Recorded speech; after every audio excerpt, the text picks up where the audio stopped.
Panorama Sardo, in collaborazione con Cofimer, il primo consorzio di garanzia collettiva fidi a sostegno del terziario, in Sardegna. Suentu, vini nuovi da terre antiche. Fratelli Cellino, la qualità è emozione. CNA, l'associazione degli artigiani e delle imprese italiane. Grafiche Ghiani, l'esperienza di una vita, l'innovazione più avanzata. SE Trand, settore ecologia, dal 1979 al servizio dell'ambiente in Sardegna.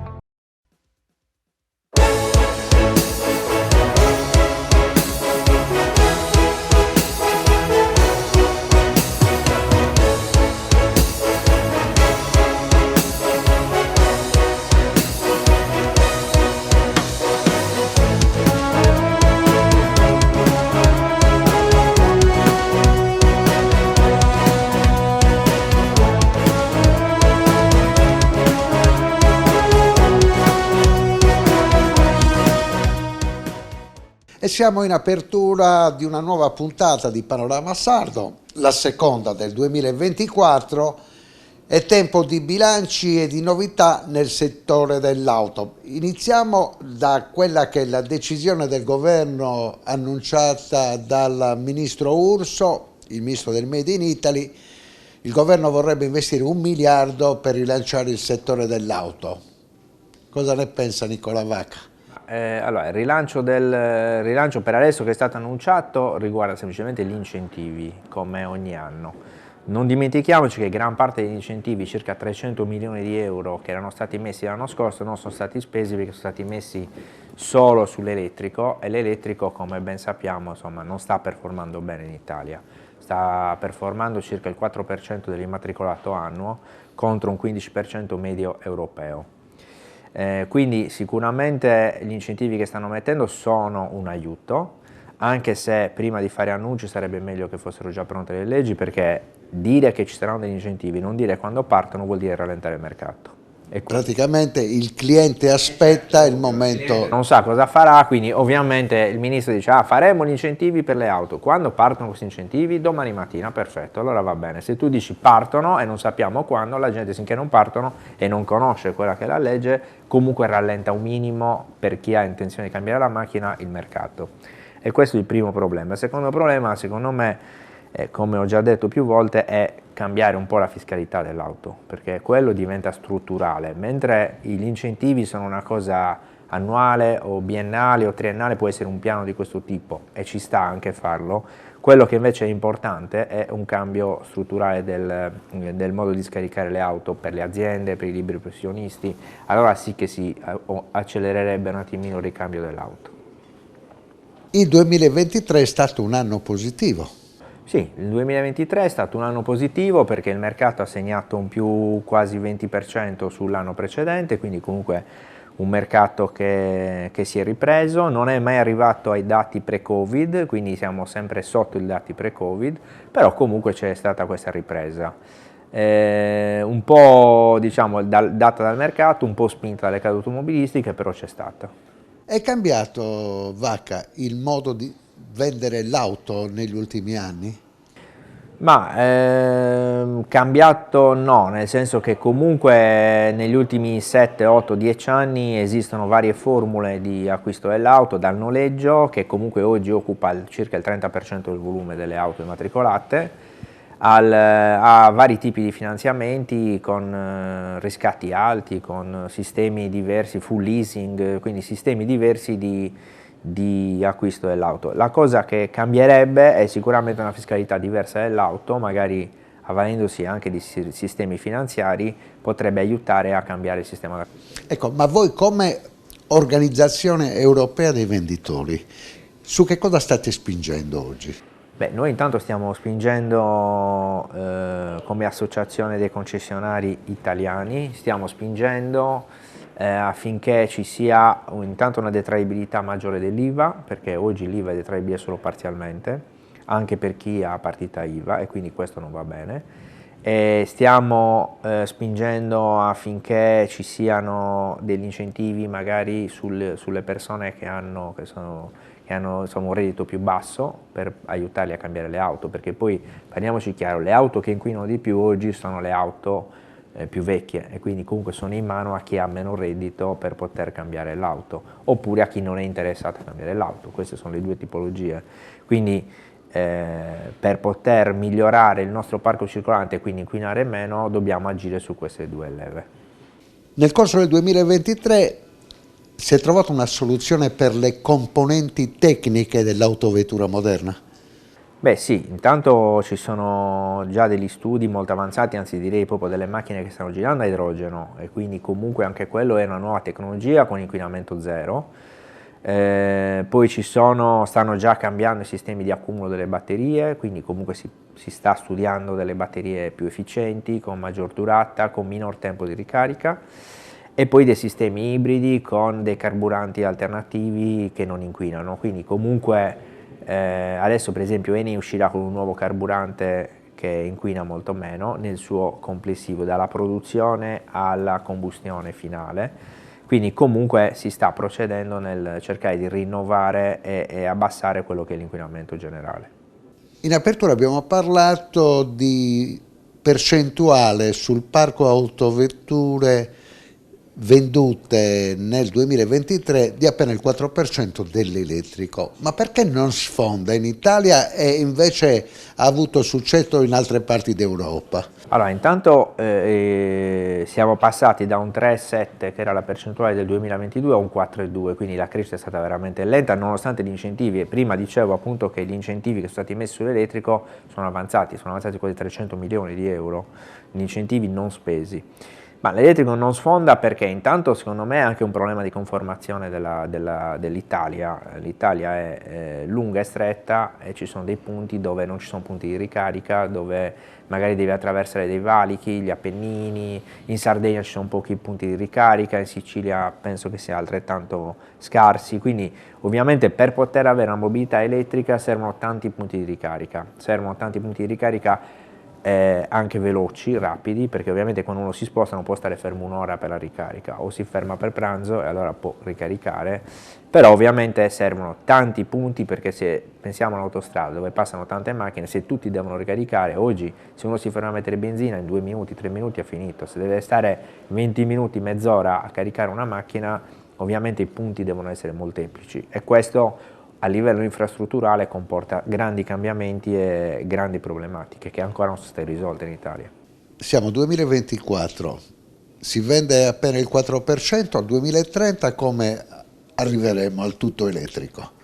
Ma tutto elettrico al 2030 credo sia impossibile. 2035 la legge recita così, anche se credo che ci saranno dei cambiamenti su quella legge. Già ci sono stati dei leggeri cambiamenti, cioè si parla di carburanti alternativi, carburanti non inquinanti, quindi probabilmente verrà leggermente modificata con macchine che inquinano meno o comunque che inquinano quasi zero anziché lo zero assoluto come l'elettrico, anche perché non credo che tutta l'Europa riesca ad arrivare a 100% di immatricolato elettrico. Perché non ha successo la vendita del veicolo usato elettrico?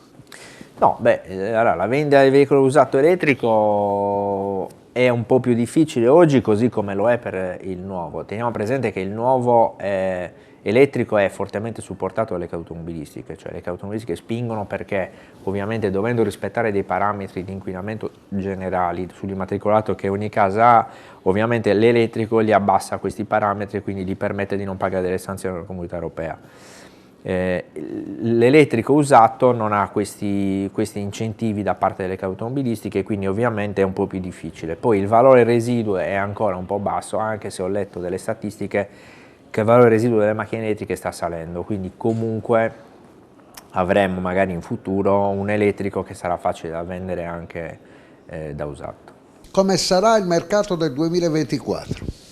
Ma 2024 secondo me sarà un mercato in legge, allora tanto dipende un po' dall'andamento internazionale, perché vediamo purtroppo che continuano le guerre, continuano insomma le problematiche internazionali e queste non aiutano sicuramente, anzi spaventano la gente. Se il governo italiano, così come ha detto, metterà degli incentivi per l'assunzione delle auto, Se il governo italiano lavorerà un po' sulla fiscalità dell'auto e le cose vanno come devono andare, probabilmente il mercato del 2024 sarà in crescita più o meno dello soltanto tra il 18 e il 20%, per riportarci più o meno vicini a quello che era il mercato nel 2018-19.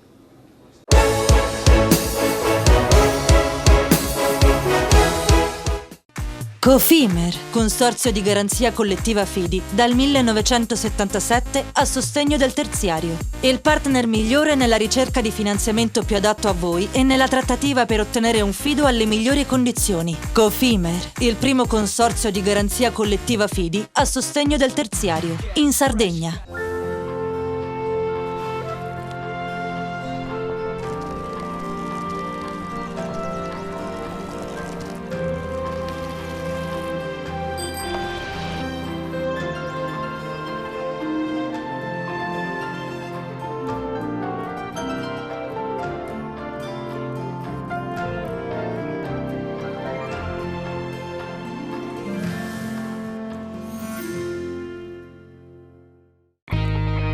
Difficile rapporto con le banche? Conta su CNA. CNA, l'associazione degli artigiani e delle imprese italiane.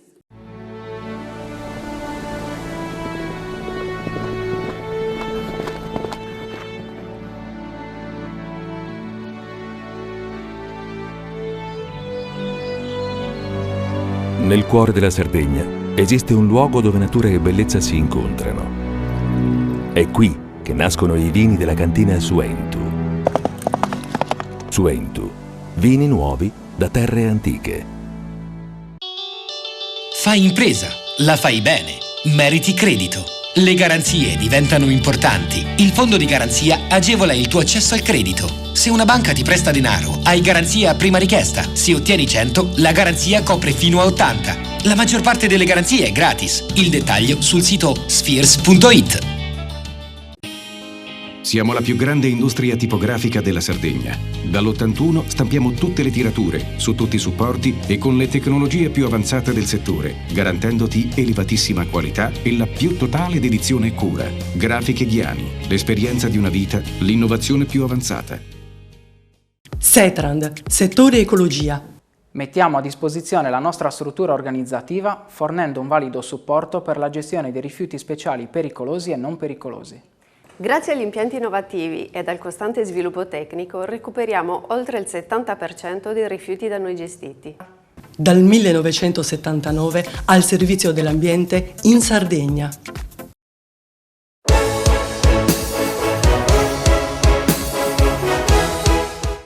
Abbiamo lasciato Nicola Vacca, con il quale abbiamo parlato di bilanci e previsioni per il settore dell'auto. E adesso ci tuffiamo nell'economia finanziaria con Maria Grazia Dessì. Come è stato il 2023 che se n'è appena andato? Il 2023 per le imprese sarde dal punto di vista del credito non è stato sicuramente un buon anno. Le imprese hanno investito poco, sicuramente in attesa della diminuzione dei tassi di interesse. Il 2023 è stato un anno in cui i tassi di interesse, a causa di quelle che sono state le politiche monetarie, sono cresciuti tantissimo, i tassi debitori per le imprese. Quindi molte imprese che avevano intenzione di fare investimenti hanno preferito attendere tempi migliori. Nello stesso tempo quindi si è investito di meno, ma è diminuita anche la soglia dei rischi, forse perché questi soldi non sono stati richiesti o non sono stati finanziati. In realtà è diminuita la soglia dei rischi. Che cosa si intende? Perché dobbiamo tener conto anche del fatto che nel corso del 2023, ad esempio, le imprese hanno iniziato a rimborsare quelli che erano i prestiti Covid, chiamiamoli così. Quindi in realtà le imprese si sono trovate a dover sborsare dei denari, quindi da questo punto di vista diciamo che c'è stato un aumento diciamo degli importi appunto che le imprese dovevano rimborsare.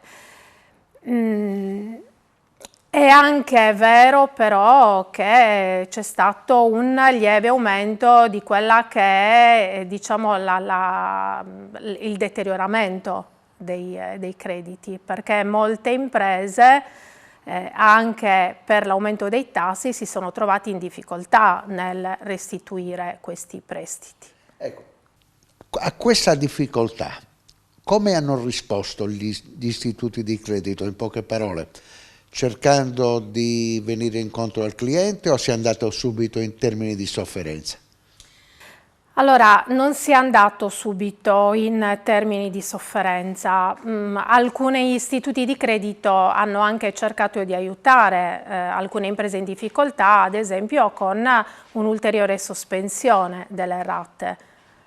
Ma dobbiamo stare attenti, perché la sospensione delle rate in realtà fa sì che aumenta per l'istituto di credito la percezione del rischio di quelle imprese. Quindi se anche a livello sistemico queste imprese non sono diciamo dichiarate a sofferenza o comunque con diciamo dei deterioramenti proprio comunicati al sistema, ma la percezione dell'istituto di credito e quindi nei propri sistemi in realtà quell'impresa è più rischiosa.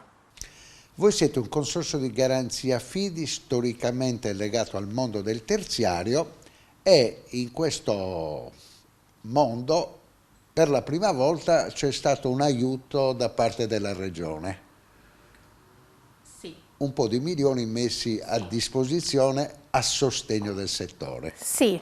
La Regione ha iniziato nel corso del 2022 a mettere a disposizione, se stiamo parlando proprio del settore del commercio puro, ottobre 2022 è partito il bando per questo settore e in quell'occasione la Regione non è riuscita a spendere tutti i denari messi a disposizione per le imprese, tanto che poi nel 2023 ha diciamo riportato parte di quei... Ecco, ma quel che incuriosisce, perché non è riuscita a spenderli e perché non sono stati richiesti questi soldi? Non è riuscita a spenderli perché in realtà il bando è, diciamo, il bando è un bando un po' particolare che riprende quella che è la 949 per il settore artigiano.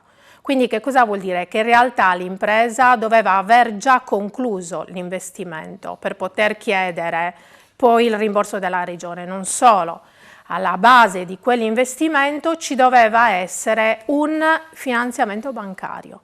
Che cosa è successo? Che molte imprese o non avevano concluso l'investimento oppure addirittura non avevano il finanziamento bancario alla base dell'investimento che era stato fatto. Quindi le imprese in realtà si sono trovate impreparate nella presentazione della documentazione. Quindi questo ha fatto sì che addirittura i termini per la presentazione delle domande nel corso del 2022 sono slittati di un mese circa.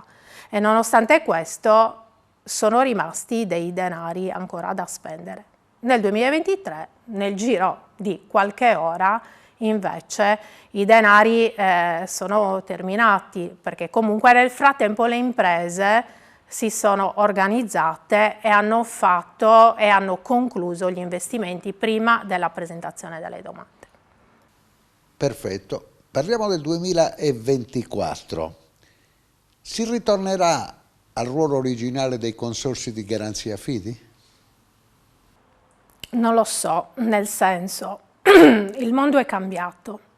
Il mondo dei consorzi Fidi, scusate, e il mondo della garanzia è cambiata.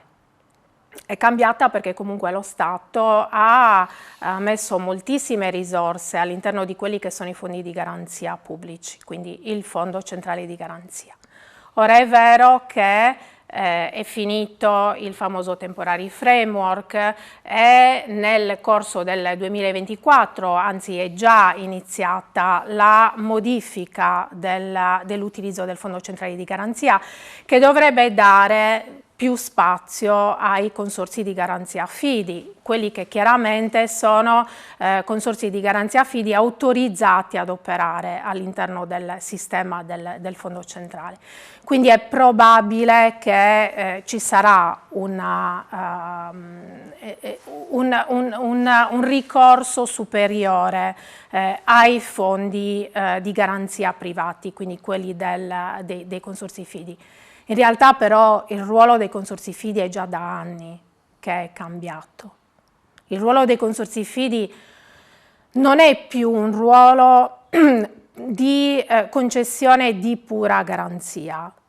Il mondo dei consorzi fidi è diventato consulenza, servizio. Esatto, di consulenza e di servizi, ancorché la legge quadro dei confidi prevede comunque che i consorzi di garanzia fidi devono concedere nella prevalenza garanzie. Quindi comunque questo ruolo c'è, ma nel frattempo è modificato. E fra l'altro siamo in attesa perché è stato presentato la modifica a questa legge quadro, quindi ci sarà ancora un'ulteriore modifica e un'ulteriore rivoluzione nel mondo dei consorzi fidi. 2024, 12 mesi che ci porteranno probabilmente a una inflazione meno aggressiva? Sicuramente, ma già nel 2023 si è vista la diminuzione dell'inflazione, quindi sicuramente questo processo continuerà nel 2024 e questo, diciamo, le previsioni poi sono quelle della diminuzione dei tassi di interesse, per cui si prevede che nella seconda metà del 2024 dovrebbe iniziare anche la discesa di questi tassi e quindi si spera anche la ripresa degli investimenti da parte delle imprese.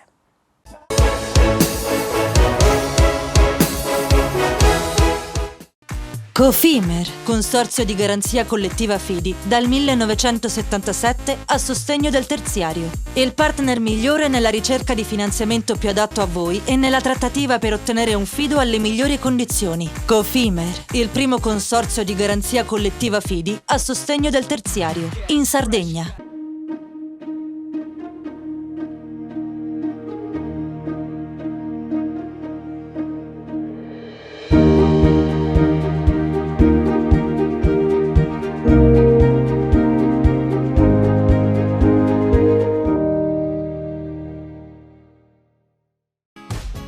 Fai impresa, la fai bene, meriti credito. Non c'è solo il credito bancario. Con i mini bond e le cambiali finanziarie coperti dal fondo di garanzia, i tuoi progetti trovano nuovi investitori che credono in te. Contatta Spheres. Scopri le fette biscottate speciali Cellino. Latte miele, ciocco-fette e fette di bosco. Tutte senza lattosio e in comode monoporzioni da 4 fette. Per una fetta sempre biscottata.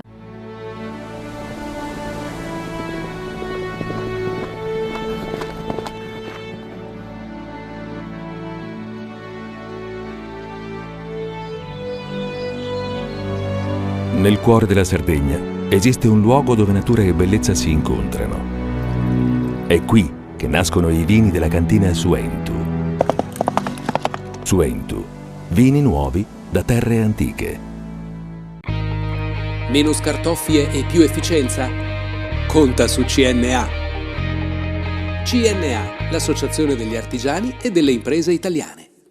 Setrand, settore ecologia. Siamo in grado di attivare il servizio di pronto intervento ecologico in caso di emergenza e con potenziale contaminazione delle matrici ambientali. Forti delle nostre competenze e dei nostri mezzi, Realizziamo bonifiche di siti inquinati anche da amianto. Dal 1979 al servizio dell'ambiente in Sardegna.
Un'occasione di solidarietà, di vicinanza, attenti ai bambini. Siamo nel reparto di pediatria dell'Annas Abruzzo, vengono consegnati dai Vigili del Fuoco grazie a una organizzazione curata dall'Unicef e dall'ospedale assieme ai calciatori del Cagliari dei doni ai bimbi ricoverati. Questa è una di quelle situazioni in cui la sanità è vicina, è presente e regala, come dire, sensazioni leggere alle famiglie in un periodo particolare. Ha un significato molto importante perché si sa che per i bambini i regali per antonomasia costituiscono un momento migliore, quindi anche in queste circostanze dove i pazienti sono ricoverati, i piccoli pazienti sono ricoverati, il fatto che venga regalato loro dei cofanetti che si chiamano regali sospesi, appunto sono dei cofanetti dentro i quali vi sono dei regalini, per loro rappresenta una felicità, quindi è vero che c'è un attimo di tristezza, però allo stesso tempo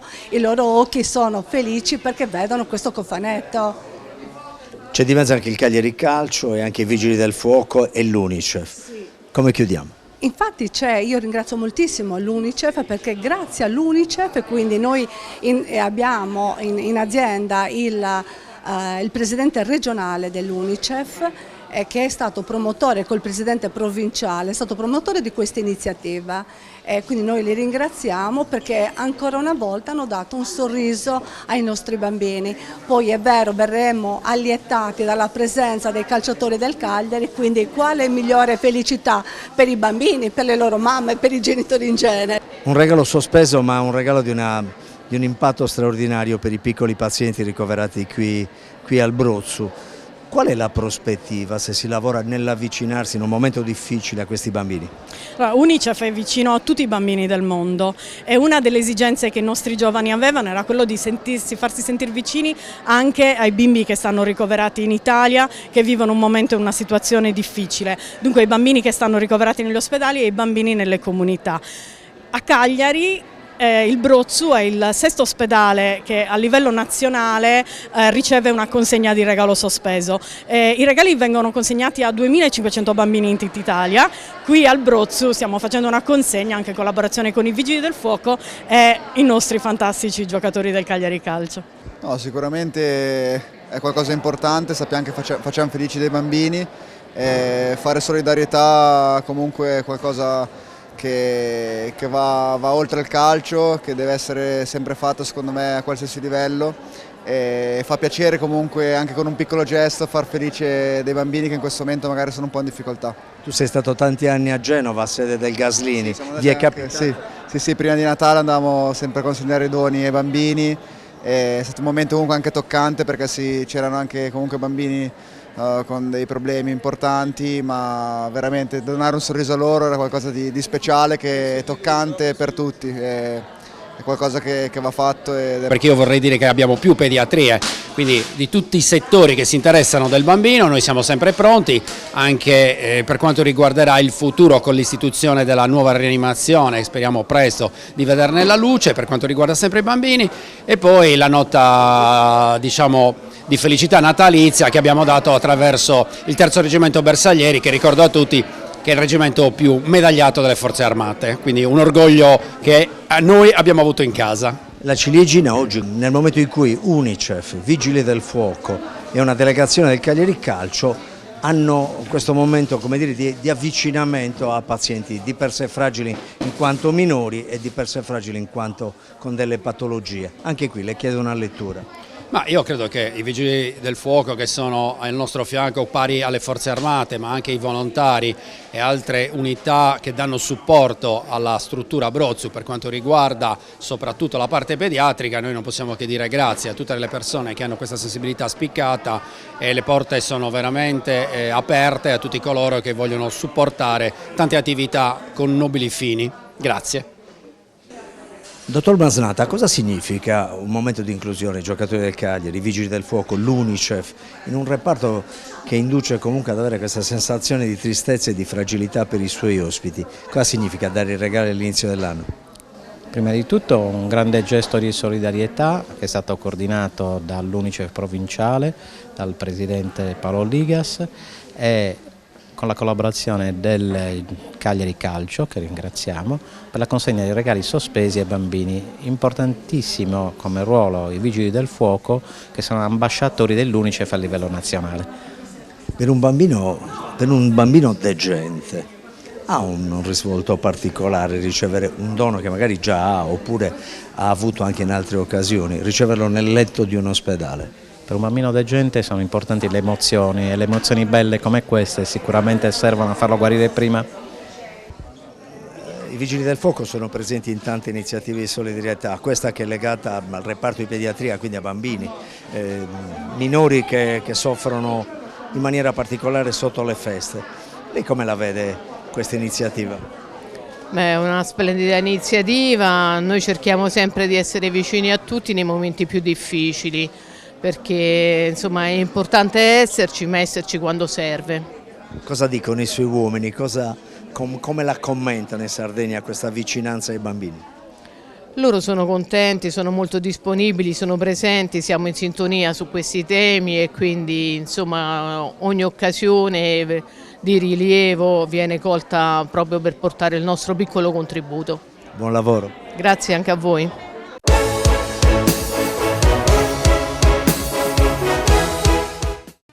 Cofimer, consorzio di garanzia collettiva Fidi, dal 1977 a sostegno del terziario. Il partner migliore nella ricerca di finanziamento più adatto a voi e nella trattativa per ottenere un fido alle migliori condizioni. Cofimer, il primo consorzio di garanzia collettiva Fidi a sostegno del terziario, in Sardegna. Siamo la più grande industria tipografica della Sardegna. Dall'81 stampiamo tutte le tirature, su tutti i supporti e con le tecnologie più avanzate del settore, garantendoti elevatissima qualità e la più totale dedizione e cura. Grafiche Ghiani, l'esperienza di una vita, l'innovazione più avanzata.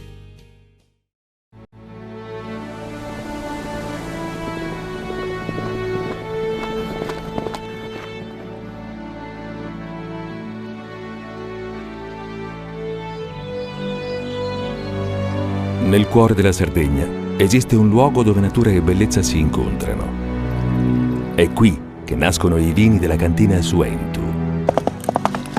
Suentu, vini nuovi da terre antiche.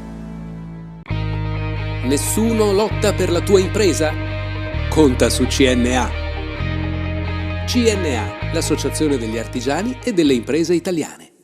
Fai impresa, la fai bene, meriti credito. Le garanzie diventano importanti. Il fondo di garanzia agevola il tuo accesso al credito. Se una banca ti presta denaro, hai garanzia a prima richiesta. Se ottieni 100, la garanzia copre fino a 80. La maggior parte delle garanzie è gratis. I dettagli sul sito sfirso.it.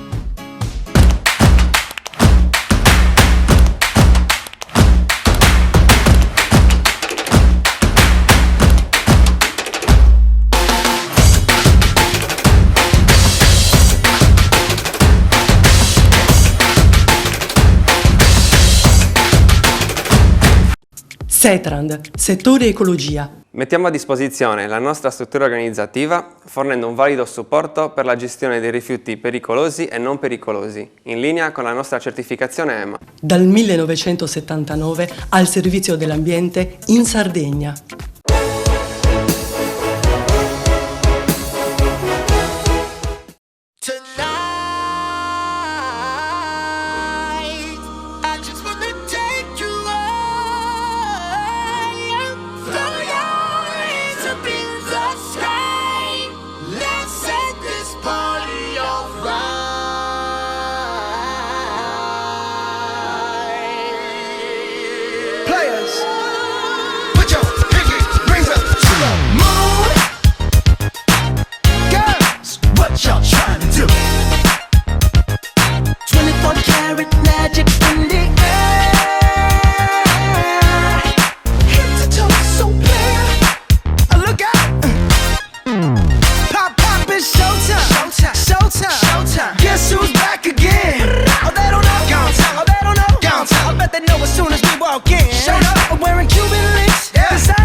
Mario, terza edizione del torneo di padel dell'Epifania con giornalisti, politici, esponenti del mondo sociale, dedicata quest'anno alla memoria di Renato Scanu. Sì, abbiamo pensato che Renato ha rappresentato un esempio di tenacia, di deontologia, è stato un radiocronista per decenni, è scomparso il 18 dicembre, il giorno dopo avrebbe compiuto 60 anni, combatteva da 4 anni la SLA. E quindi sappiamo tutti quale tipo di sacrifici ci fossero dietro anche per i familiari, per i medici. Abbiamo provato a riunire questo attorno a un momento di svago che è il padel, che viene con i risultati molto lontano da quello che è l'obiettivo nostro. Pensare a un collega, saper includere, saper essere vicini e mostrare solidarietà. Tra l'altro oggi qui sono presenti alcuni ragazzi della Special Olympics. Sì, e sono stati vicini anche in un'altra occasione. Gli Special hanno sempre rappresentato quel tipo di attenzione, no? Quel tipo di modo di essere vicini allo sport, di crederci, di essere tenaci, di essere rigorosi anche nelle regole quotidiane, cosa che è compito nostro dell'USSI, fare sempre, mantenere alto il tipo di profilo professionale che abbiamo. Io per questo torneo devo ringraziare chiaramente chi ci ospita, l'MSP Sardegna, il Padel Santa Lucia, ma anche il CRAR Regione. Abbiamo avuto e ci sono i presidenti dell'Ordine dei Medici, dell'Ordine dei Giornalisti, l'assessore servizi sociali Viviana Lantini, c'è una presenza di politici che non può che inorgoglirci, quindi questo ci ha fatto molto piacere, così come essere supportati da Sardegna Ricerche e da Sport e Salute. Nel 2024 immagino si terrà una nuova edizione del torneo Galeazzi che ormai sta appassionando un po' tutti. Allora, incrocio le dita perché in effetti siamo a una fase transitoria. Sì, dovrebbe tenersi, potrebbe essere sia al nord, sia al centro, sia al sud della Sardegna e avrebbe sempre lo spirito che è quello di intanto dare formazione, cosa che come USSI nazionale è un obbligo, quindi creeremo un momento di approfondimento e di aggiornamento che sarà importante per la categoria. Coinvolgeremo grandi ex campioni, la famiglia Galeazzi, i figli Gianluca e Susanna e ovviamente la RAI in cui Galeazzi aveva e ha maturato una carriera che sicuramente dà esempio per tutti noi. Il 2023 è stato un anno di grandi emozioni, soprattutto dal punto di vista sportivo. Come le hai vissute da consigliere nazionale dell'USSI? Ma intanto straordinario il successo nella Coppa Davis di Sinner e degli altri, è chiaro che noi siamo stati abbastanza vicini, poi era il 75esimo dalla nascita dell'USSI, abbiamo avuto una serie di manifestazioni in tutta Italia, con il presidente Gianfranco Coppola e il direttivo siamo stati impegnati a Genova, a Napoli quando la nazionale ha giocato contro l'Inghilterra, abbiamo avuto altri importanti riscontri con le associazioni benemerite, c'è un lavoro che cerca di avvicinare allo sport, che prova a essere vicino agli inattivi, ai disabili, a chi ha difficoltà nel capire anche quali siano le opportunità per fare sport, e questo il CONI nazionale, Giovanni Malagoccia ha sempre aiutato, il CONI nazionale Sport e Salute ci sono vicini. Sono un po' questi gli obiettivi per il 2024? Direi proprio di sì. Nel nostro mestiere, Roberta, manca sempre quel pizzico di non prenderci troppo sul serio, di sapere che siamo tutti i giorni alla ricerca di nuove risposte, che possiamo talvolta essere scomodi, che dobbiamo fare domande scomode, che dobbiamo essere in grado di sentirci forti di fronte allo specchio e di fronte ai lettori o agli ascoltatori. Siamo qui con Alberto Borsetti, presidente regionale del MSP, un movimento che ha compiuto nel 2023 30 anni di storia, un movimento che lei ha contribuito a portare in Sardegna. Diciamo che ho contribuito, l'MSP Italia in Sardegna non esisteva e praticando la parrocchia andando alla strada, Don Giovanni Manca mi ha chiesto perché non ci dai una mano. Io stavo arbitrando, ho fatto 9 anni nazionale di cui ho fatto la CANC, ho creato l'ente tramite il nazionale e oggi siamo una realtà con 89.000 tesserati e 847 società affiliate in Sardegna con tutte le comitati provinciali e zonali per tutta la Sardegna. Che tipo di attività portate avanti? Siete un po' un punto di riferimento per lo sport sardo? Ma noi ci occupiamo esattamente a livello amatoriale, abbiamo i campionati di calcio amatoriali over 50, 55, calcio 5, abbiamo la ginnastica ritmica, abbiamo la danza, abbiamo le arti marziali, l'atletica dell'OCR, abbiamo il basket e abbiamo tante società, tante attività dove noi facciamo tutti i campionati, esattamente. Ognuno poi tra l'altro è seguita da ogni disciplina dei responsabili di settore. C'è qualcosa che si augura in particolare per il 2024? Vi abbiamo visto sempre molto attivi con le vostre attività, convegni anche sulla riforma dello sport. Cosa vi augurate? Ma sulla riforma dello sport c'è da dire, in quanto adesso si sta un attimino capendo cosa dobbiamo fare. Abbiamo fatto tante noi riunioni con le nostre società, con l'avvocato, abbiamo fatto le riunioni con i commercialisti responsabili che si occupano solamente di sport, abbiamo messo a disposizione tutto lo staff dell'MSP Italia per far capire alle società cosa si va incontro e cosa bisogna fare per essere in regola.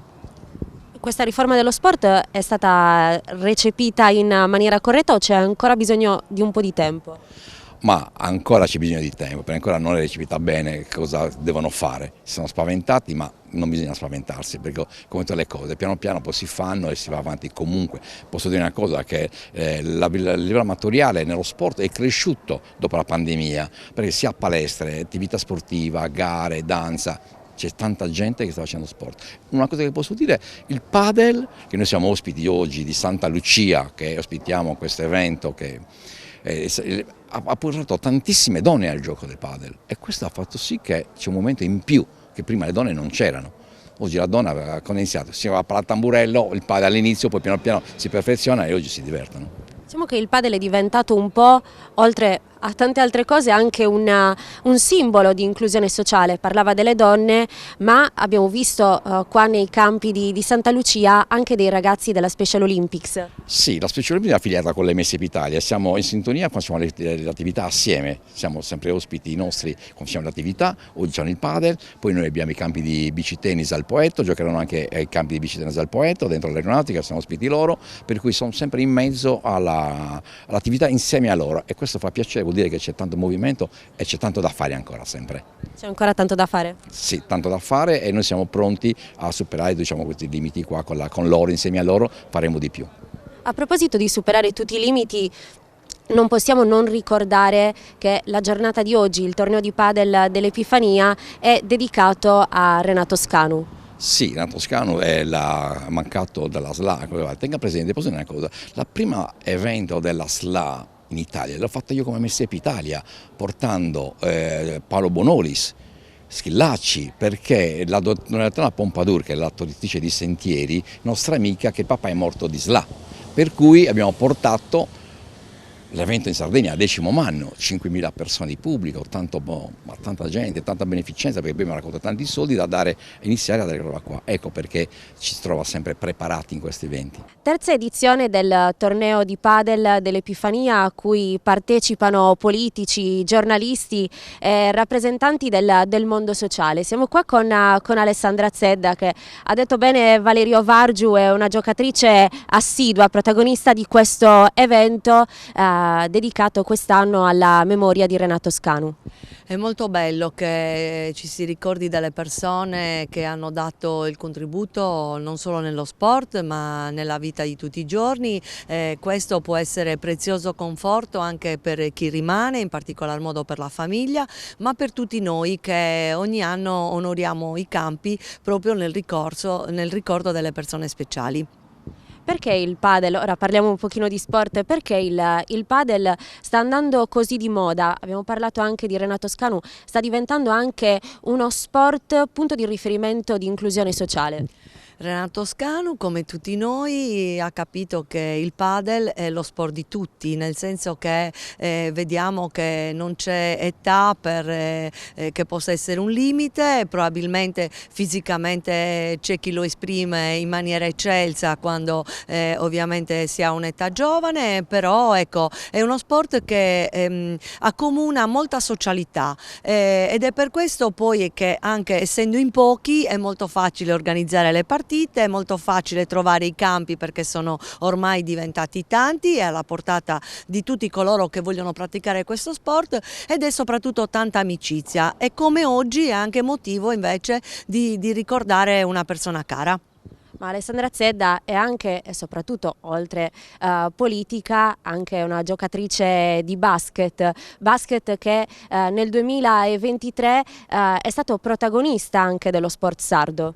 Assolutamente sì, il basket ovviamente annovera sempre il grande palcoscenico sportivo che fa in particolar modo capo a Sassari con la Serie A e con le donne e gli uomini anche della Dinamo Lab, ma credo che sia importante anche affermare il successo dell'Esperia, perché Cagliari dopo tanti anni ritrova una Serie B che è molto cagliaritana, molto sarda ed è questo che fa sì che tutte le domeniche le partite in casa siano assolutamente seguite da tanti cagliaritani e non, ma soprattutto dagli amanti del basket. Possiamo fare un bilancio di questo 2023 di Alessandra Zedda? Un bilancio certamente positivo, un bilancio che ha visto un cambiamento importante, ovviamente il ritorno al ruolo esclusivo di consigliere regionale che ho fatto con la passione e la dedizione di sempre, cercando di dare un contributo ovviamente alla maggioranza di centrodestra.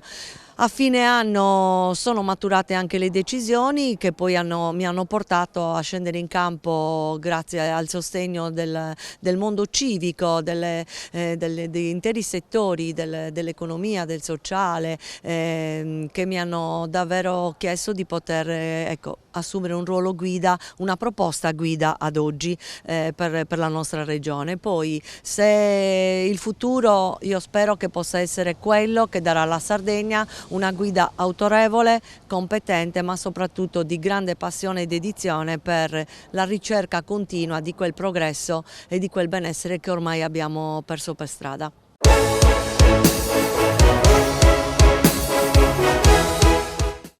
Cofimer, consorzio di garanzia collettiva Fidi, dal 1977 a sostegno del terziario. Il partner migliore nella ricerca di finanziamento più adatto a voi e nella trattativa per ottenere un fido alle migliori condizioni. Cofimer, il primo consorzio di garanzia collettiva Fidi a sostegno del terziario, in Sardegna. Siamo la più grande industria tipografica della Sardegna. Dall'81 stampiamo tutte le tirature, su tutti i supporti e con le tecnologie più avanzate del settore, garantendoti elevatissima qualità e la più totale dedizione e cura. Grafiche Ghiani, l'esperienza di una vita, l'innovazione più avanzata.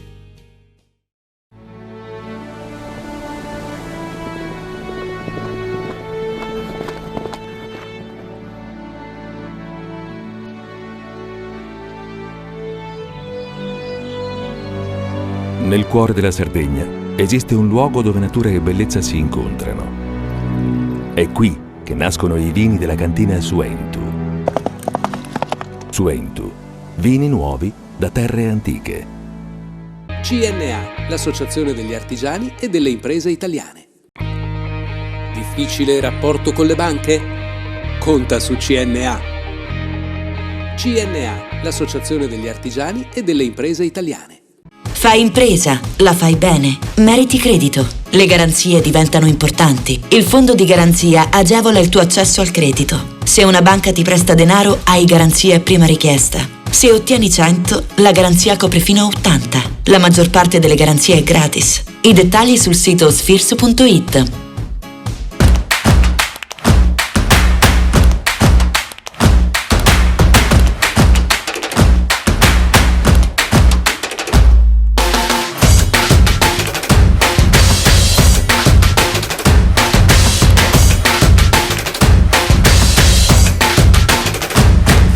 Setrand, settore ecologia. Mettiamo a disposizione la nostra struttura organizzativa fornendo un valido supporto per la gestione dei rifiuti pericolosi e non pericolosi, in linea con la nostra certificazione EMA. Dal 1979 al servizio dell'ambiente in Sardegna.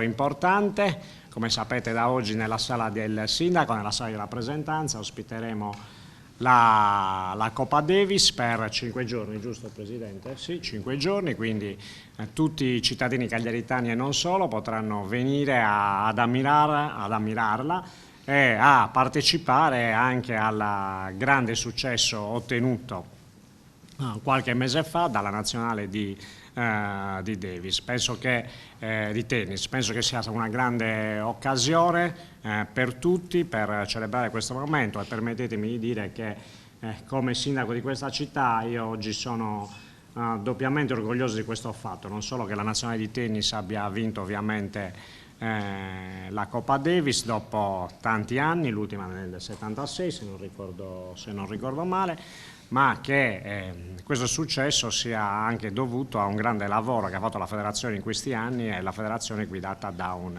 cagliaritano e dal presidente Angelo Binaghi. Quindi oggi qua festeggiamo con gioia 2 volte.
Siamo nella sala consiglio del Comune di Cagliari, ho al mio fianco il Presidente della Federazione Italiana Tennis e Padel.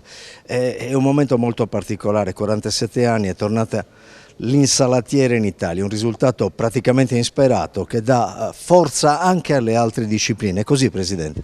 Ma insomma non è vero, nel senso che io quel risultato lo speravo di ottenerlo, magari speravo di ottenerlo, come ho sempre detto, in un arco di 4-5 anni, è arrivata già dopo il secondo anno di questa nuova squadra capitanata da Filippo Volandri, composta da ragazzi in gamba che sono anche degli ottimi atleti, a cominciare da Yannick Sinner che è un autentico fenomeno.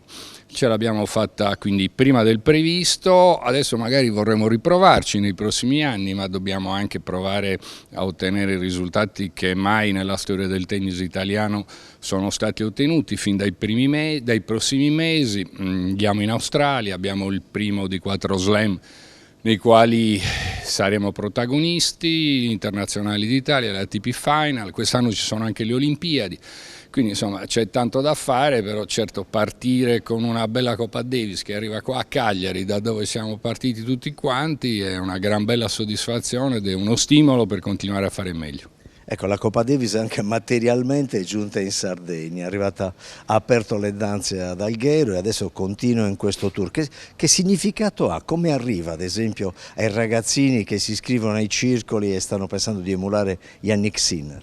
Ma una cosa è certa, questa coppa, questo oggetto ha un valore iconico che credo sia insuperabile, se non altro perché ogni ragazzino che incomincia a giocare a tennis nel mondo ha come obiettivo non quello di vincerlo, perché quello magari non lo sogna neanche, ma di poter partecipare alla Coppa Davis, perché partecipare alla Coppa Davis è più difficile che partecipare al torneo di Wimbledon, dove entrano i primi 100 giocatori al mondo. In Coppa Davis in nazionale, in qualche nazione forte non ci entri neanche col numero 40, quindi è il sogno più alto, anche perché giocare in Coppa Davis significa rappresentare la tua nazione, la tua famiglia, avere una responsabilità e anche tutto il tifo di un'intera nazione, e quindi rende questa manifestazione e quindi questa Coppa ancora più affascinante di tutte le altre manifestazioni. In 20 secondi, dopo un 2023 così ricco di successi, la Davis, le Finals, gli internazionali, gli individuali, insomma cosa si augura per il 2024? Ma io, visto il 2023, mi auguro di avere almeno un terzo dei successi che abbiamo avuto, sia da un punto di vista maschile che femminile, ma anche da un punto di vista organizzativo. Sarà difficile averne solo un terzo, però diciamo che rispetto a prima abbiamo la consapevolezza che sin dai prossimi giorni, dallo slam che andremo a disputare in Australia, possiamo essere protagonisti fino in fondo e siamo tra i giocatori favoriti. Assessore, insomma la Coppa Davis sembra quasi la ciliegina su una torta di un 2023 ricco di eventi internazionali. E anche l'auspicio e anche il passaparola per un 2024 ancora più coppioso, ancora più importante per la Sardegna?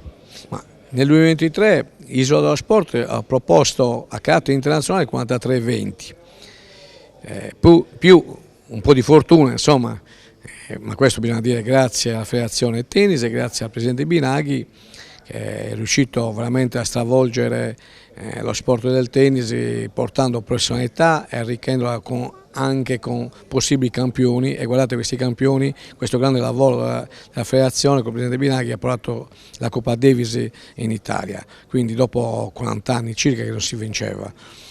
Quindi bisogna anche riconoscere il grande lavoro professionale che hanno fatto coloro che sono responsabili del settore. Io il mio dovere da assessore ho finanziato l'Isola dello Sport, ho creduto in tutti gli sport e abbiamo portato qui 2 ATP 250 perché la pandemia purtroppo ha messo in ginocchio molte nazioni, compreso l'Italia, però io non ho rinunciato, altri sì, e abbiamo colto questa opportunità. Abbiamo portato anche altri sport di racchetta, quale il padel e il tennis da tavolo. C'è il campionato del mondo, di campionato italiano, scusate, a marzo qui a Cagliari ci sarà poi quello europeo e quello anche mondiale. Come vedete, insomma, investire nello sport ha dato dei benefici di promozione importanti e anche di presenze. Non è un caso che il 2023 l'abbiamo chiuso come anno record di presenze e di arrivi di tutti i tempi. Una piccola anticipazione sul 2024, Assessore? Gli eventi da 43 sono circa 80. Li abbiamo praticamente raddoppiati con l'assestamento in bilancio fatto a dicembre. Il 2024 sarà ricco di tanti eventi, di tanta promozione. L'investimento in quel progetto politico Isola dello Sport, come vedete, non solo abbiamo inventato, ideato, finanziato, adesso abbiamo raddoppiato praticamente la spesa e quindi avremo una visibilità, non dico doppia, ma avremo una grande possibilità di crescere ancora di più grazie allo sport. La Coppa Davis a Cagliari, il primo cittadino non può che gioire, anche da sportivo, ma da amministratore è un bel colpo vedere questo trofeo che riassume un anno di grandi successi dello sport e del tennis in particolare. Ma la gioia è come hai detto, da sportivo, da amministratore, il piacere di averla nel palazzo più importante della città, Palazzo Baccareda, l'amministrazione a disposizione di tutti i cittadini, e la gioia anche di chi come dire, è un amante di questo sport, ha visto anche l'evoluzione della federazione, il grande lavoro che è stato fatto fra l'altro da un cagliaritano, presidente della federazione, quindi orgoglio doppio.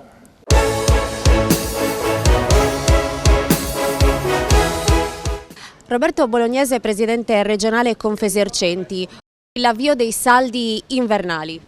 È una data assolutamente molto attesa, sapete tutti che è un comparto che soffre tantissimo di una crisi che si protrae da tempo e il potere d'acquisto ridotto sicuramente l'ha condizionato tantissimo, oltre al discorso della variabile meteorologica che certamente non ci ha aiutato. È per questo che Confesercenti chiedeva con insistenza che i saldi fossero protratti ai primi di febbraio, in modo da intercettare proprio quella che è la venuta del freddo e ci permetterebbe di vendere con più tranquillità soprattutto i capispalla e i prodotti un attimino più adatti all'inverno.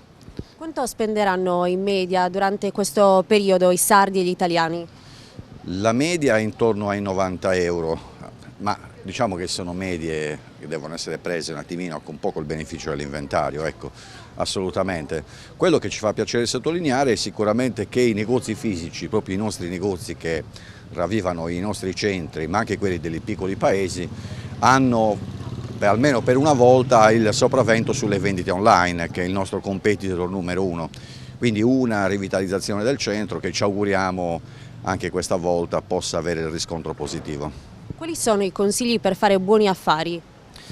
Dubitare dei saldi un po' troppo pompati, mi passi il termine, ecco. Lì se mi permettete qualche dubbio ce lo avrei sempre. E poi in ogni caso fare memoria su un capo al quale magari si era già puntato l'occhio e riscontrare la differenza tra il prezzo iniziale e il prezzo scontato reale, anche se certe storie, lasciatemi dire, non che voglia difendere la categoria, appartengono a un passato lontano. Adesso il commerciante cerca di fidelizzare il cliente, quindi questi sotterfugi sinceramente non hanno riscontro. Possiamo fare un bilancio del 2023? Beh, sicuramente parliamo soprattutto di Cagliari, ma perché no delle grandi città della Sardegna. Il condizionamento positivo lo si è avuto soprattutto dal cliente acquisito, parlo dei turisti. È un cliente nuovo, più autospendente di quanto non possa essere il locale. Il 2023 sicuramente si porta dietro gli strascichi del periodo disgraziato che abbiamo lasciato alle spalle, che era quello del Covid, però sicuramente subisce il contraccolpo di quello che è il potere d'acquisto e di un'inflazione molto alta. Per assurdo abbiamo un aumento, perlomeno parliamo di Natale, un aumento delle vendite come valori, però una stabilizzazione, se non una piccola contrazione nei volumi. Questo significa che si sconta un po' anche l'aumento del prezzo che è dovuto all'inflazione. Il 2023 è stato anche il primo anno in cui la Regione Sardegna ha stanziato dei fondi a sostegno dei commercianti. Abbiamo fortemente come Confesercenti, ma anche gli amici di Confcommercio, non dimentichiamo anche il loro apporto assolutamente. Abbiamo avuto un feedback molto importante dall'assessore Gianni Chessa, che finalmente ha aperto le sue attenzioni in termini economici, di sostentamento economico anche al comparto commerciale che ahimè negli ultimi anni era assolutamente stato trascurato. C'è la legge 3 che dà un sostentamento del 40% a fondo perduto sui nuovi investimenti, sia infrastrutture, sia anche in investimenti in immobili, sia in investimenti immobili. Quindi è un qualcosa di assolutamente interessante, però in ogni caso per gli amici commercianti che volessero degli approfondimenti, ma perché no anche un'assistenza, Confesercenti è a disposizione. Con qualcosa che vi augurate si possa ripetere anche in futuro? L'assessore Gianni Chessa si è dimostrato assolutamente disponibilissimo, ripeto, è un'attenzione che abbiamo gradito tantissimo, c'è un colloquio continuo, quindi i rapporti sono assolutamente ottimi, siamo speranzosi, sappiamo che nella nuova finanziaria sono stati destinati 30 milioni di euro per il comparto commercio che si sommano ai 15 dell'anno passato, quindi siamo assolutamente speranzosi e ottimisti. Proviamo a fare, quali sono le aspettative per il 2024? Il problema numero uno sicuramente è il potere d'acquisto. Se non si dà dentro a una politica sociale che metta nelle tasche dei nostri clienti, quindi dei lavoratori, un qualcosa in più, giochiamo sempre in difesa. Quindi dobbiamo assolutamente sederci a un tavolo e parlare seriamente per il fatto che gli stipendi dei lavoratori siano assolutamente proporzionati a quello che sono le loro aspettative, soprattutto parametrandoli con quelli del resto d'Europa. È ormai un discorso globale, lo vediamo anche nel commercio e su questo tema mi lasci dire che sarebbe assolutamente graditissimo, ma assolutamente utile alla causa, una legge che rimetta un po' l'equilibrio tra la tassazione delle vendite online e le tassazioni dei negozi fisici, perché così è una concorrenza assolutamente impari, non possiamo assolutamente competere. Invece queste vendite promozionali che durano tutto l'anno, come si possono frenare? Mi complimento perché è molto ben informata, le darei la tessera Confesercenti ad onore. A parte la battuta, sì, è un altro tema caldo che noi abbiamo cercato di sottolineare ai nostri amministratori. Le vendite fatte, la legge recita, lo dico per l'informazione agli ascoltatori, la legge recita che 40 giorni prima dei saldi non si possono fare promozioni. Questo per preservare il discorso saldi nella maniera più integra possibile, così come è stato fino a qualche tempo fa. Da qualche anno vediamo che c'è una concorrenza sleale di chi non soggiace alle regole, parliamo soprattutto della grande distribuzione o dei grandi gruppi organizzati che si possono permettere di pagare impunemente la sanzione che ingiustamente è uguale sia per un grande negozio sia che per un piccolo negozio. La normativa dice dai 1.000 ai 3.000 euro per chi contravviene. Noi abbiamo più volte suggerito di mettere una sanzione che sia proporzionata al volume d'affari o alla grandezza del negozio e in più per chi è recidivo una chiusura temporanea dell'esercizio commerciale, giusto per preservare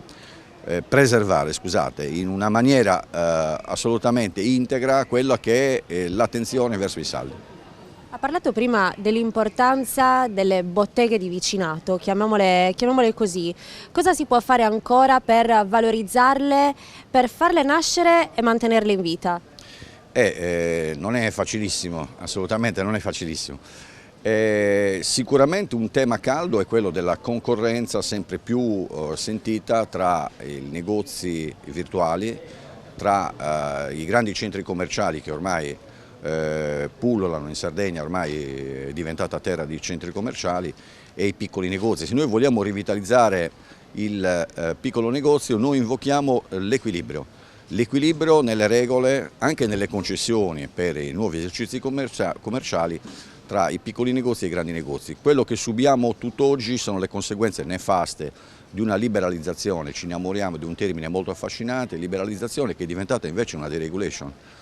Cioè oggi chi vuole aprire un negozio c'è una estrema facilità. Notiamo che purtroppo molti che si avventurano in un'impresa così difficile, così ardua come quella del piccolo negozio, nei primi 5 anni chiudono almeno 3 negozi su 5. Quindi quello che diciamo non si può più improvvisare, quello che consigliamo è sicuramente un business plan, una preparazione, una informazione di quali possono essere i propri competitor nel luogo, una proliferazione dei clienti, cioè avvicinarsi anche a quelle che sono le nuove tecnologie per quel che riguarda il commercio moderno. Non si può più rimanere ancorati a regole stantie vecchie che purtroppo possono essere pregiudizievoli per la sopravvivenza del piccolo negozio. E poi, lasciatemi dire, non ultimo e molto importante, anche la tassazione. Cioè, oggi non esiste un piccolo negozio con gli incassi crollati, con l'impegno, con la marginalità di rischio che c'è oggi nel dover affrontarsi a questo tipo di attività, non si può soggiacere una tassazione così alta, cioè preferiamo, alla fine è preferibile giocare a gratta e vinci, magari c'è più fortunati.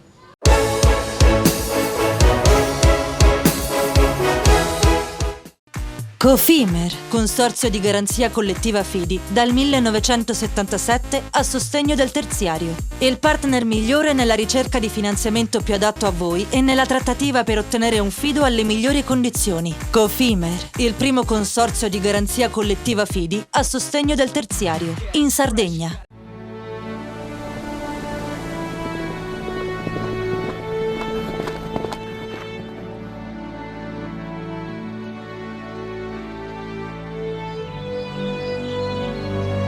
Nel cuore della Sardegna esiste un luogo dove natura e bellezza si incontrano. È qui che nascono i vini della cantina Suentu.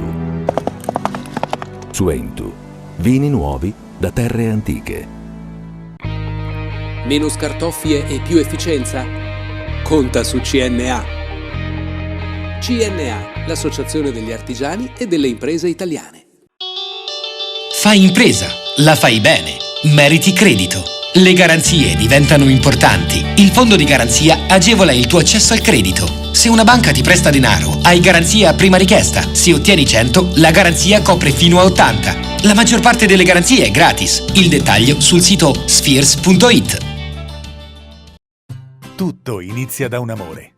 Le farine, i mangimi, la pasta, le fette biscottate, la distribuzione, l'ospitalità.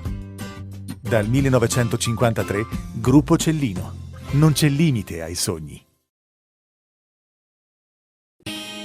Siamo la più grande industria tipografica della Sardegna. Dall'81 stampiamo tutte le tirature, su tutti i supporti e con le tecnologie più avanzate del settore, garantendoti elevatissima qualità e la più totale dedizione e cura. Grafiche Ghiani, l'esperienza di una vita, l'innovazione più avanzata. Setrand, settore ecologia. Forti delle nostre competenze e dei nostri mezzi, realizziamo bonifiche di siti inquinati anche da amianto. Mettiamo a disposizione la nostra struttura organizzativa fornendo un valido supporto per la gestione dei rifiuti pericolosi e non pericolosi, in linea con la nostra certificazione EMA. Dal 1979 al servizio dell'ambiente in Sardegna.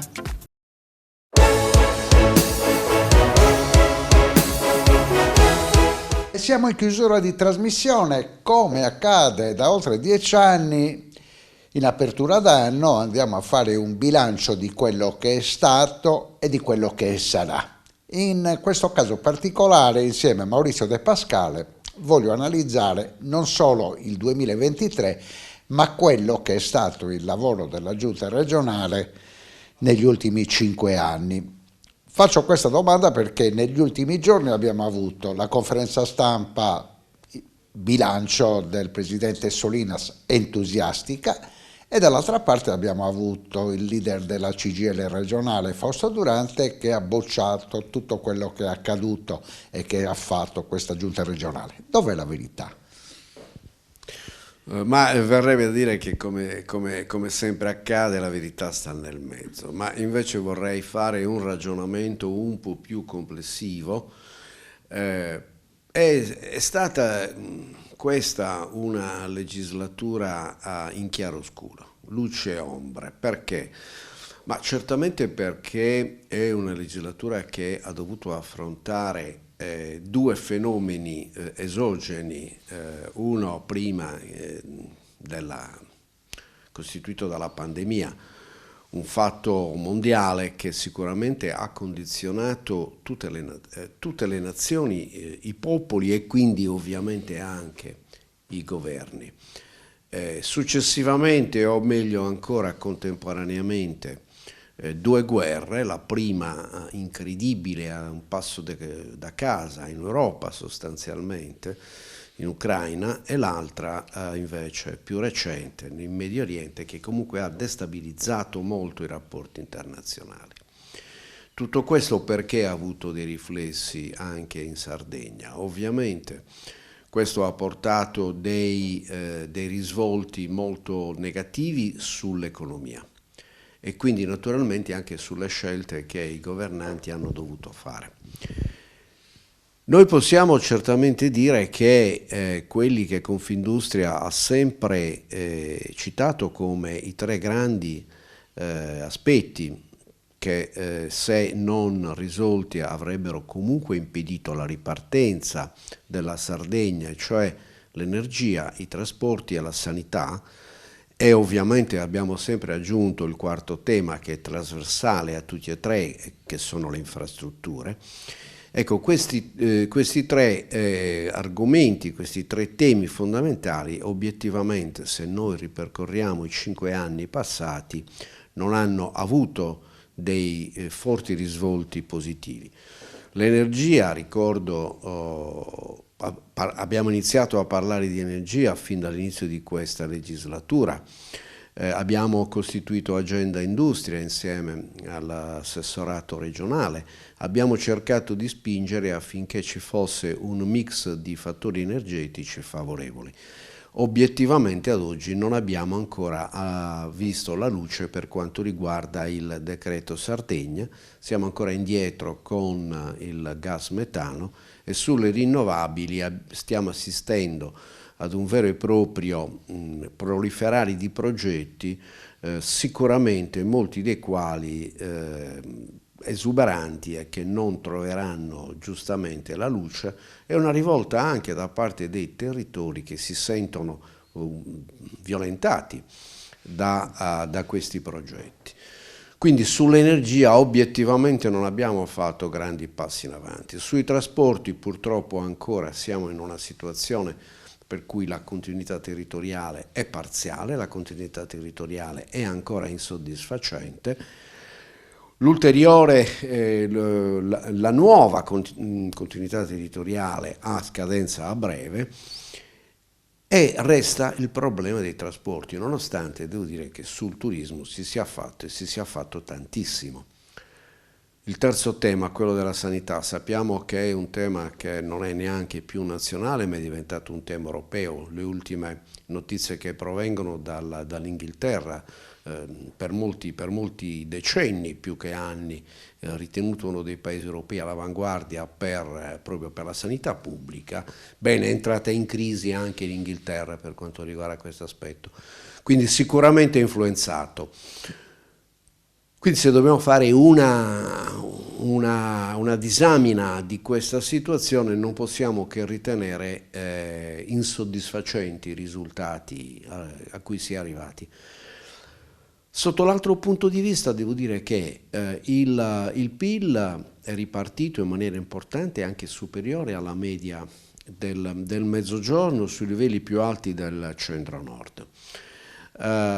Il valore aggiunto determinato dal PIL pro capite per quanto riguarda il sud dell'isola, la Reversa Cagliaritana, è assolutamente in linea con la media nazionale, cosa che non succedeva veramente da tanto. Ci sono alcune aree che invece sono rimaste indietro, sono le aree che bisogna aiutare, e i provvedimenti che sono stati adottati dalla Giunta, come i voucher per le aziende che si insediano nei piccoli comuni della Sardegna, purtroppo non ha avuto la risposta ad oggi che ci si aspettava, anche perché, e qua torniamo al tema delle infrastrutture, indubbiamente le infrastrutture in Sardegna, per quanto attiene i trasporti interni questa volta, rete stradale, rete ferroviaria, sono ancora troppo indietro.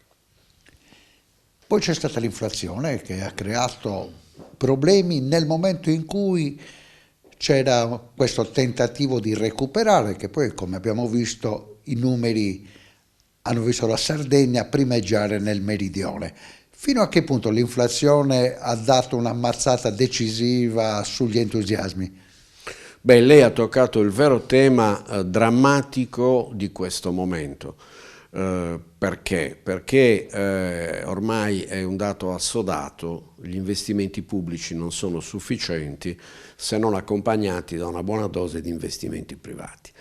L'investitore privato, di fronte a dei tassi che erano negativi, assolutamente un'anomalia, perché i tassi negativi non esistono, non dovrebbero esistere, da tassi negativi o tassi pari a zero, si è passati improvvisamente a tassi sopra il 5%, sopra il 6%. È evidente che gli investitori che avevano scommesso, ma che avevano iniziato anche a investire su progetti significativi, si sono ritrovati nell'impossibilità di continuare. È vero che in questo momento si sta assistendo ad un ribasso dei tassi e quindi questo potrebbe favorire nuovamente quei progetti portati avanti dal sistema privato. In particolar modo oggi c'è molto fermento per quanto riguarda il turismo, per quanto riguarda gli alberghi. Insieme a Milano, Roma e Firenze, il nord della Sardegna oggi è interessato dai più grandi investitori nel settore turistico alberghiero. Ci avviamo alle conclusioni. Non posso non parlare del grande sogno che ci accompagna dallo scorso anno, quello di vedere realizzare in Sardegna, a Sosenartos, nel cuore dell'isola, in territorio di Barbagia, l'Eistent Telescope. Sì, questo è uno dei grandi progetti, speriamo veramente che possa vedere la luce. Ovviamente stiamo parlando di un progetto a lungo termine. Tutta la comunità si deve impegnare per questo progetto. Abbiamo parlato prima delle difficoltà di molte aree interne della Sardegna, questo è il grande tema. Vede, noi non abbiamo solamente il problema dell'insularità, noi abbiamo il problema della perifericità. È l'unica isola, poi è vero c'è anche la Sicilia, ma dalla Sicilia al continente veramente il tratto è tanto breve che si farà probabilmente il ponte e non si può fare per la Sardegna. Se noi non riprendiamo a parlare in termini di regione, in termini di isola nel suo complesso, non c'è un territorio che potrà vincere da solo l'insularità. Quindi così come occorre lavorare tutti insieme per questo grande progetto dell'Einstein Telescope, voglio chiudere con una chiosa a me cara. Non c'è territorio che da solo può vincere, i territori della Sardegna devono unirsi e in questo probabilmente una mano lo potrà dare anche il progetto di integrazione degli aeroporti. Quali sono le richieste di Confindustria al nuovo padrone di casa di Villa Devoto? Le richieste sono, devo dire, un po' le solite. Quindi risolvere il problema dell'energia. Oggi le grandi industrie, e ritorniamo alla sua domanda iniziale, perché Duranti dice che questa legislatura è stato un fallimento. Perché quel sindacato è soprattutto presente molto e storicamente nell'industria, nella grande industria, e oggi la Sardegna sta scontando il problema della mancata soluzione delle produzioni energetiche, soprattutto per quelle aziende energivore oggi presenti in Sardegna. Quindi quello è comunque ancora il tema sul tavolo. Ma quello che più interessa a Confindustria è che chi vincerà dovrà veramente ragionare in termini di Regione Sardegna. Solamente con l'unità, e questo poi se passiamo dal campo regionale al campo nazionale, è l'appello che ha fatto Mattarella con il suo discorso bellissimo di fine anno. Solamente uniti si può vincere. E questo è quello che dovrà fare il prossimo Presidente della Sardegna, unire tutte le componenti sociali, ovviamente politiche, imprenditoriali di tutti i territori dell'isola per ridar fiato a questa nostra bellissima regione.